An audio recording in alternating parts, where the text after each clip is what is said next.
में कितनी बार है ये 11 11 11 6 टाइम्स है ना। तो अगर हम इसे पूरा कैलकुलेशंस करें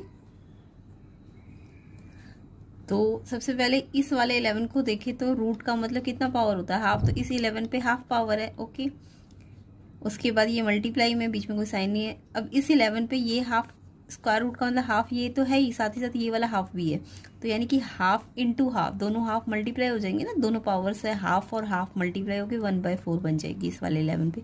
सेम ऐसे इस वाले 11 पे देखेंगे तो ये भी हाफ है, ये वाली हाफ भी है और ये वाली हाफ भी है, तो ये 11 पे 1/8 पावर बन जाएगा। इस वाले 11 पे 1/16 बन जाएगा। इस पे आपका 11 पे 1/32 एंड इस वाला 11 पे 1/64। कैसे? ये 1/2 1/2 1/2 1/2 1/2 1/2 यानी 1 कितना हो जाएगा 64। ओके, अब ये 11 बेस सेम है ना, तो आपको मल्टी बेस एक्सपोनेंट वाले रूल पता होंगे। अगर 11 बेस सेम है और मल्टीप्लाई है तो पहले 11 को तो एक बार लिख दो, यानी जितनी भी पावर्स है अगर मल्टीप्लाई है तो ये पावर प्लस में आ जाती है ना।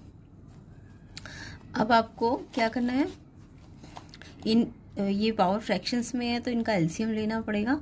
तो 2 4 8 16 32 64 का एलसीएम लोगे तो 64 आएगा, है कि नहीं।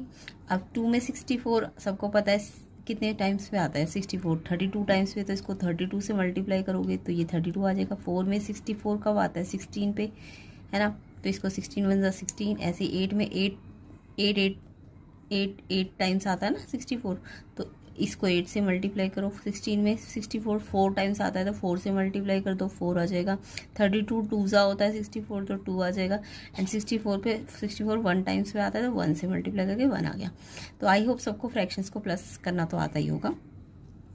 इसके बाद आपको इसमें ये सब पावर्स जो आई है जो आपको न्यूमरेटर ने प्लस कर दो 63 एंड अपॉन में 64 और 11 बेस तो था ही आपका। अब इसे आप ऐसे लिख सकते हो 63 अलग कर दो एंड ये 64 को अगर मुझे अलग करना है तो ये 64 नहीं है 1/64 है, ठीक है। तो ये हम लिख सकते हैं 63 इंटू 1/64।